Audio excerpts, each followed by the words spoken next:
Sekolah tu. Ya. Antara sekolah yang lama ada di Malaysia Dan masih lagi dibuka je kan? ya, masih lagi dibuka ialah sekolah aku sendiri. Iaitu di Johor Bahru, Maktab Sultan Abu Bakar. Mantap. Ni English College. English College, yes, that's my school. Mantap. That's why my English very good. Wow. I'm from Mantap. Maktab.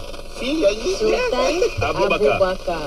Johor Johor. Tapi yang lama ialah di Pulau Pinang lah. Sekolah ni dulu masih Mana percuma. satu ni tadi sebut Maktab Sultan? Isi antara yang terawal. Tapi yang paling awal diberikan pendidikan secara percuma ialah di Pulau Pinang. Sebab tu nama dia Penang Free School.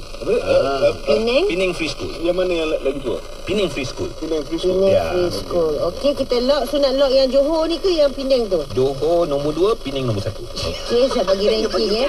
Terima kasih kaki buku. Hasil bacaan daripada wow, that school is beautiful in the world. Okey, Cuk, kaki travel. Jangan travel jauh-jauh sangat.